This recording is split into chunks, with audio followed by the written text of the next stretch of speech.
Welcome back, everybody. Monday Morning Briefing, episode number 48. It's September 27th, which is actually Claudia and I's anniversary. We've been married 7 years, and so for 7-year anniversary, I ended up getting her a little custom gift made by somebody that's been on our podcast. His name is Jeff Payne with Payne Bits and Spurs, and he was, I'd actually ordered the bit for Christmas, but he actually randomly messaged me last week or texted me last week and said that he was working on it and that he was going to be done with it and get it in the mail. And so I told him, don't rush it, but I'm just letting you know that my anniversary is actually on Monday. And he said, I'll be done with it tomorrow. He said, I'll go ahead and see if I can get it in the mail and get it out to you. So I said, no biggie if it makes it. But I went down and checked the post office first thing this morning once they got mail put out. And sure enough, it made it. So I'm pretty excited about it. But he ended up making me a buckle for the headstall that she will inevitably make me make for this bit. And so I got a little buckle and a keeper, and he put our brand on the buckle.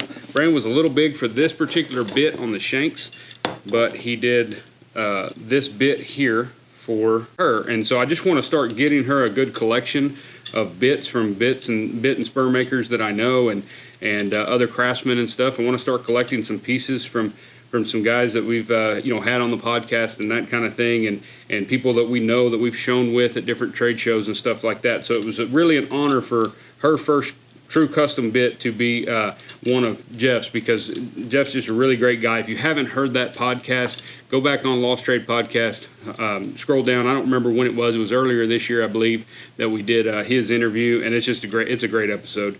But he's just a really cool bit maker, does a really good job, and makes bits for a lot of different cowboys out there that are riding his stuff. So, but yeah, real nice bit. And on the buckle, he actually engraved Happy 7th Anniversary. So that was really cool. And so I'm sure she's going to be excited to get that going. She doesn't know about it yet. She hasn't got to the shop yet today. When she gets here, we're going to let her find this box, and I'll tell her to check it out and see what's in there. The purpose of the wool, evidently, 7th year wedding anniversary is the traditional gift is copper and wool. I think 3-year is leather. I'm sure I took care of that. But I looked it up just to kind of see what's the traditional gift for the 7th, and it was wool and copper. And so I actually already got her and gave her this morning a little copper horseshoe that I found that was solid copper, and it had engraved on there. So I got her that, and then actually taped one of our wool pads that she is constantly clicking out and trying to stay filled up on the website with. I actually just taped one of those top of the box. Couldn't find anything better to do with wool other than wool socks or something like that. So I'm just kind of playing on the gag of, scrap wool. We've got lots of scrap wool in the shop. So, but anyway, this box, we're just going to set this over here on the bench, and at some point this morning while she's in here, I'll say, hey, check that box and see what's in there.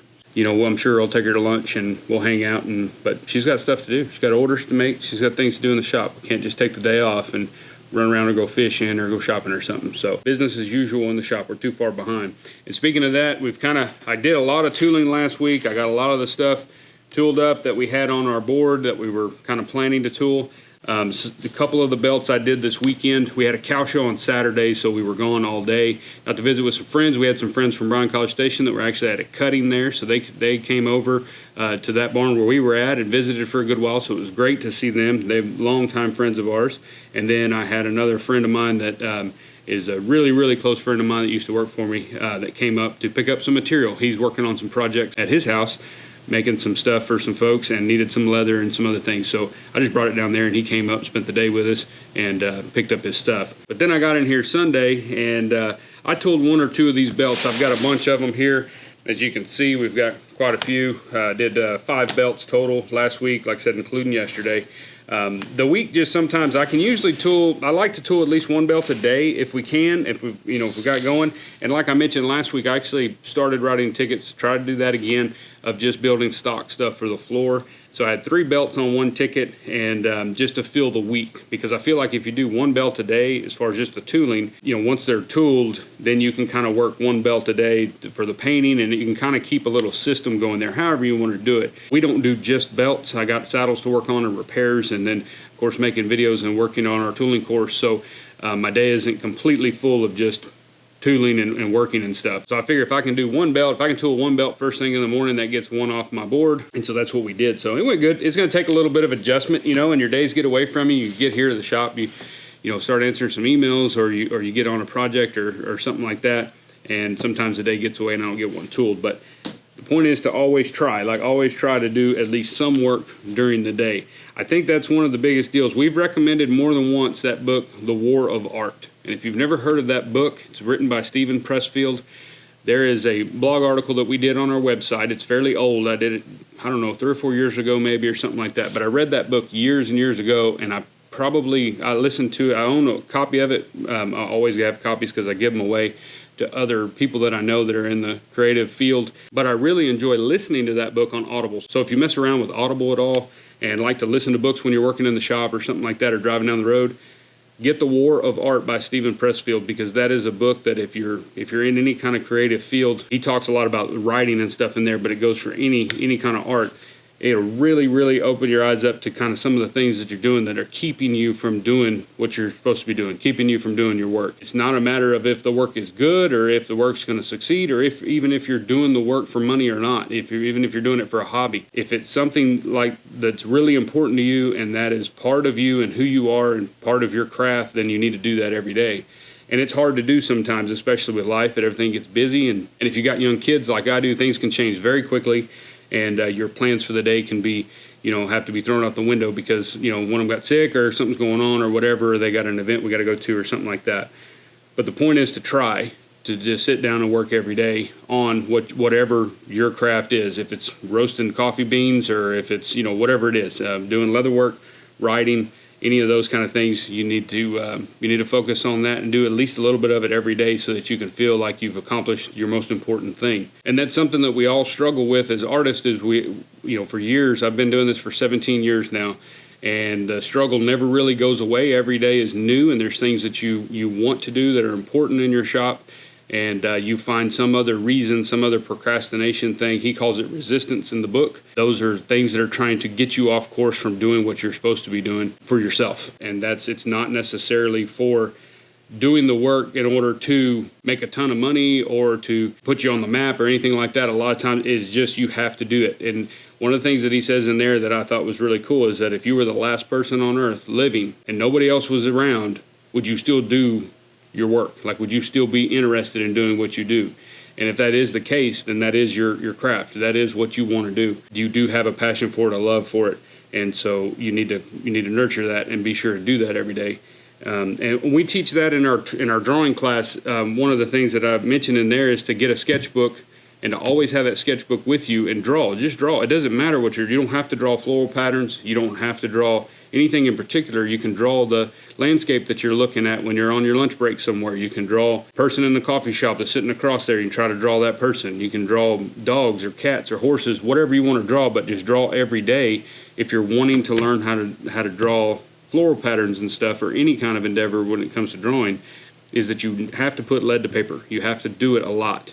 Try to do a little bit every day, even if it's something small. Even if you're just drawing in your sketchbook new designs for a bag or new designs for a sheath, for a knife, or whatever it might be. But try to work on your craft every single day, and that it doesn't have to be a half a day session. It doesn't have to be anything. It just got to be a little bit every day to keep that motivation and to keep your hands on your craft so that you can continue to move forward in that.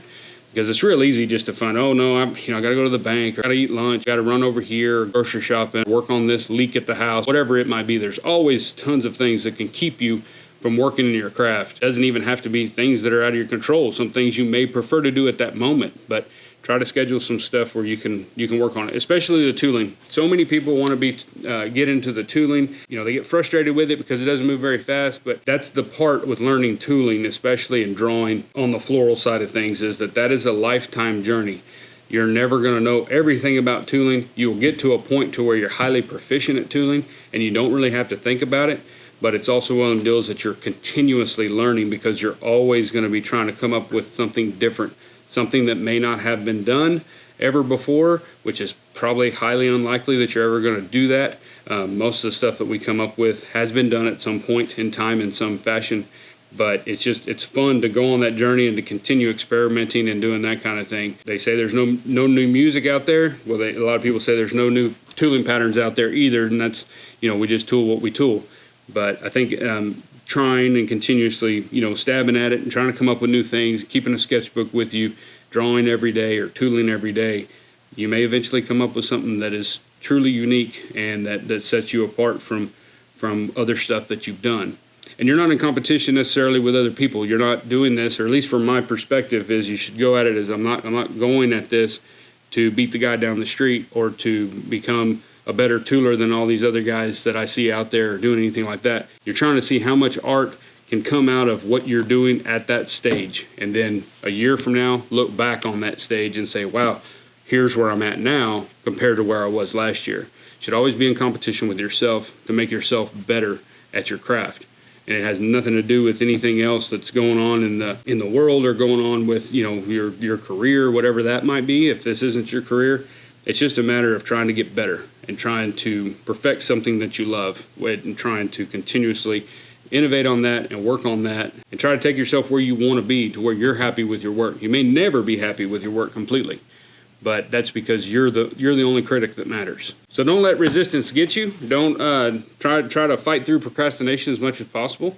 Just try to work into it as much as you can. I mean, I know it's easy sometimes to get frustrated and just kind of put it down for a while, and sometimes we do need breaks. But always kind of remember that if that is what you do, and that's your craft, so to speak, then nurture that every day. Like, try to do a little bit of something every day. It's easy for me because we've got, you know, orders and we've got a store, and this is what I do as my career, but it's still not easy because there's all kinds of other things that go into business. A lot of people think you just sit there and play with leather all day, and you really don't. Nobody that does this full time and has a shop gets to do as much leather work as they want to every single day. A lot of times my days are filled with on the phone or talking to customers or emails or helping Claudia package stuff or whatever, or we've got to run some errands and do stuff. So there's some days where we don't get anything done in the shop, but I usually will try to make a point to, at the end of the day, if I can, at least sit down and tool a coaster or play with an idea I have or something, just to try to keep that moving, because I feel like that's the ultimate purpose of this shop.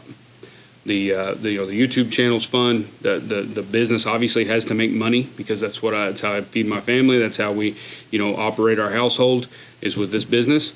But at the end of the day, what got me here and what keeps me here is that desire to get better in my skills than I was a year ago or a month ago or 6 years ago.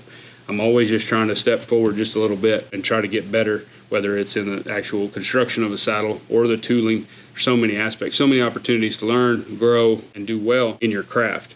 And like I said, your career, whether this is your career or you have another career, the money deal, that's part of being a person. You have to provide for yourself. You have to work. So do whatever you have to do there on that side, but be sure that you're making time for what you really enjoy and what you really like. But anyway, The War of Art, written by Stephen Pressfield. We had a few guys, I'd shared a quote last week out of that book, and there was a couple guys that had messaged me and told me that they've been listening to that book at least once a year since they heard about it from us, so that's good. And so I thought, man, that's probably a good time to bring it up coming into Christmas to maybe give you that little bit extra motivation as we get into the busy season, because Christmas is coming. It's hard to believe September is already done. It's pretty much we're getting into October, which is going to be Halloween. So Claudia's already talking about the fall decorations we've got to get on the shop out there in the retail floor. She gets real excited about decorating that deal and get ready for Halloween, which is at the end of the month. And there will be a trunk or treat here in downtown this year. And so we'll have the shop open and handing out candy and doing that kind of thing. So it'll be a lot of fun. This last 3 months of this year, I think is going to go really quickly. Just kind of keep that in mind. You may want to look at a calendar, just kind of earmark Christmas Day and then figure out where your ship date's going to be, because always depending on when Christmas falls, you need to back up probably at least a week on last ship dates just to make sure things get there. Because remember, UPS and FedEx and the post office, those guys are all going to probably get overloaded a little bit. They've already had a little bit of a slower process during the year just with everything else going on. So don't expect to be able to ship something that would normally be a 1 or 2 day ship and ship it that close to Christmas, because it might not make it. We talked about that and dealt with that some last year. So just now, I know it's only September, but just think about that. Look at a calendar, kind of mark up, and as you're talking to customers who are probably calling in now trying to think about Christmas orders, be sure to mention that to them, that your last ship date is this date, and if you can't get it done by then, you can't guarantee it for Christmas, because nobody wants to guarantee something for Christmas and then it not get there. That's always a really hard deal to deal with and stuff, but I'm excited about Christmas. I'm excited about the shop. We don't have a whole lot else going on in the shop right now that I need to tell you about, other than the repairs. We got a few of them kind of really close to being done. I'm waiting on a couple little things on these two, and then we'll have them out of here. And then the saddle hasn't changed a whole lot. Last week we got some stuff done on it, but not much. And so hopefully next week I'm hoping to be able to show you a finished view of this saddle next week. If the conchos get here, if they don't, it just won't have conchos. But everything else is done on that, and so that's going good. But we're going to get back at it. I got to figure out what we're going to tool this week. This stuff's got to go to paint. We're going to do some dye work and a little bit of paint work and stuff on a couple of these pieces, and then start assembling them. So hopefully by Wednesday or Thursday I'll be shipping belts or hanging belts on the sales floor and shipping some product that we finished up. But I appreciate you guys. If you haven't listened to Lost Trade, we do have a new one coming out here pretty quick, maybe this week. We had an interview last week that we were finally able to kind of nail down, get him in here and visit with him, and go ahead and do that. So hopefully that'll be edited, produced, and posted by Thursday or Friday maybe. We'll see. No promises on that because Mr. Producer is super busy with what he does for a living. So we'll just see if he can fit us in or not. But then hopefully we'll be back on track. I've got a bunch of people I'm talking to and trying to get them to pick dates, and so we can keep the pipeline full and get back to going at least two podcasts a month, I think, is what we're going to probably try to stick to going through Christmas season. So fingers crossed, we'll try to do that. But if you haven't checked it out, Lost Trade, there's a lot of episodes on there. I think 20-something episodes on there you can check out.